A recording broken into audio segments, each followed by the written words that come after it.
diagnostic arsenal, these 3 pieces. I'm gonna go see what we can find out.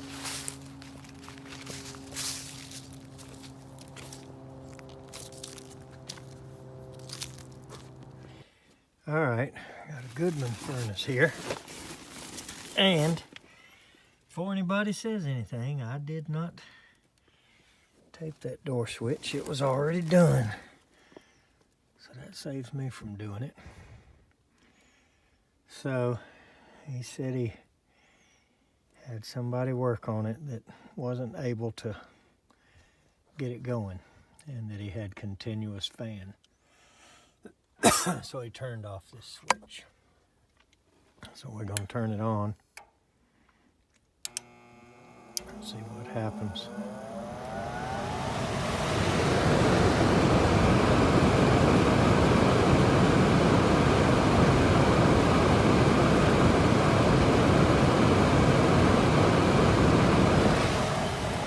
All right.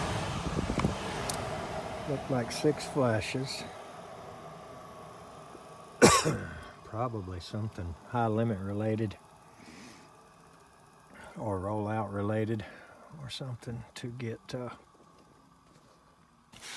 continuous fan like that. Well, that rollout clicked as soon as I reached up there and touched it. Sure did. And now we're getting induced draft without the blower. So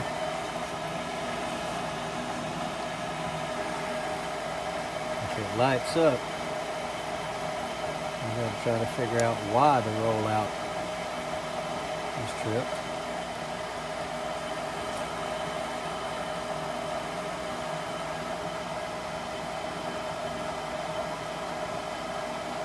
And we have igniter.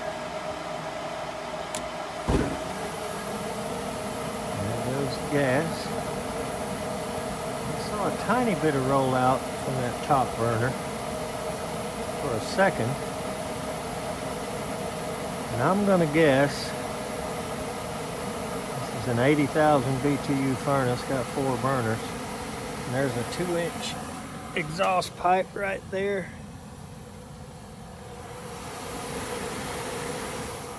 It runs over there.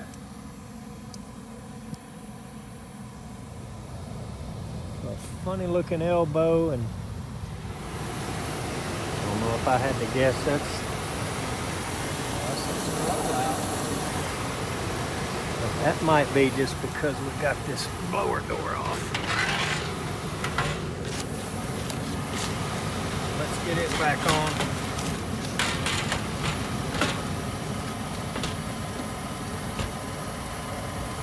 See if that settles it down any.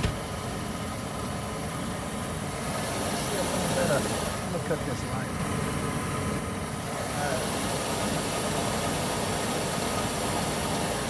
That top burner has its flame wandering a little bit. Boy, look at all that bright yellow there flashing up.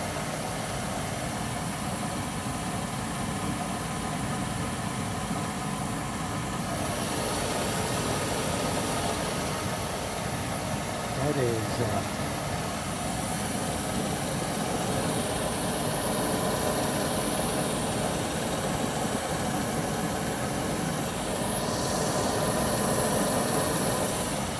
bunch of roll out there. Not looking good. Turn the light back on. So I certainly can see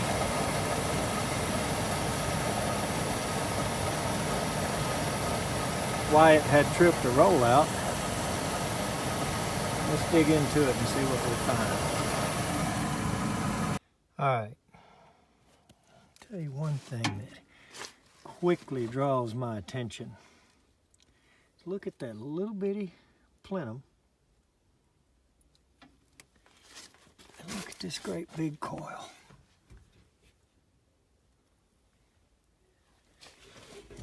talk about blocking off some airflow. I mean, that is just outrageous right there.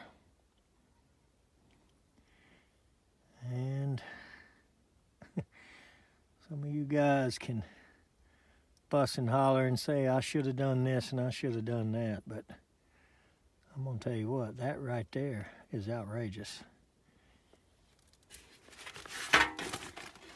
It says this furnace has been in here 5 years. That is about I'm gonna say a 8 or 9 inch block off plate put on this big furnace. It's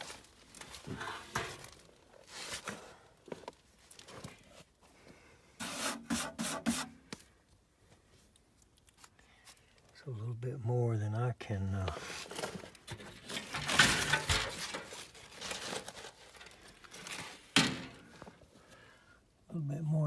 cotton to, as us old Southern boys say. I can't find the modeling cereal.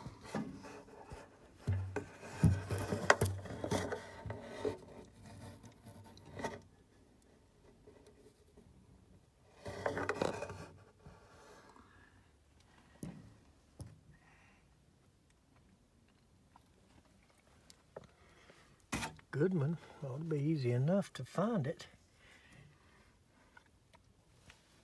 But I don't see it in here.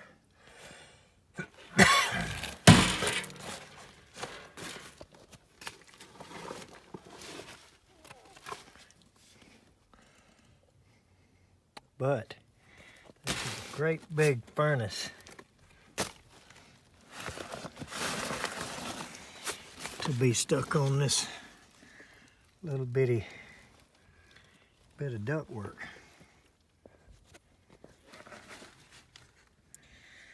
And that flue pipe is going downhill if I've ever seen it. So we got some issues here that I do not want to be tied to. So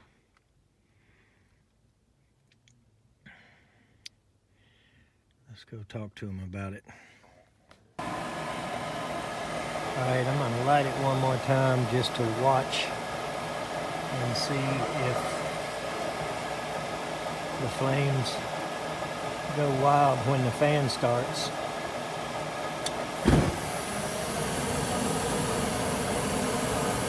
And there they are. It looks like they're burning pretty good right there.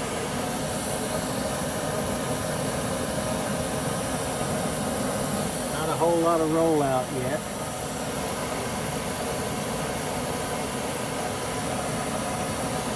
Really no rollout yet. Let's see what happens when the fan comes on. Oh yeah, look at that. Fan comes on and they go crazy.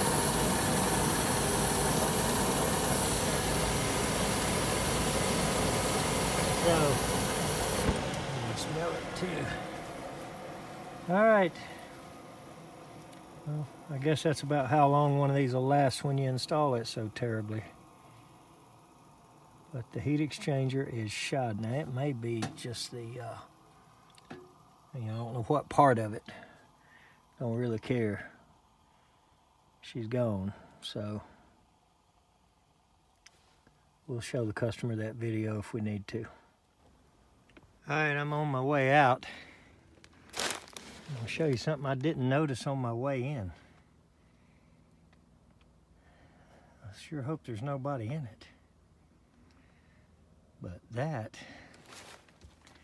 is a casket.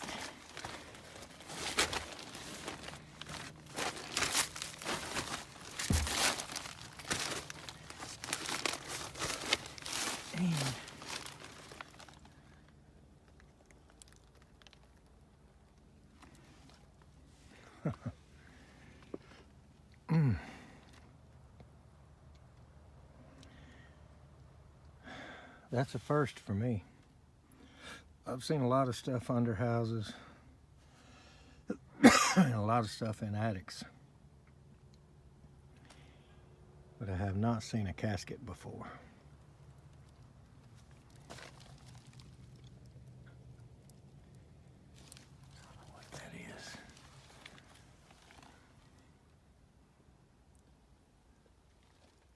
Looks like the hinges are broken off. See something white inside there, like the lining. A bunch of wires tied around it, holding it shut, I guess. I don't know. That's creepy. Well, like I said, I hope nobody's in it.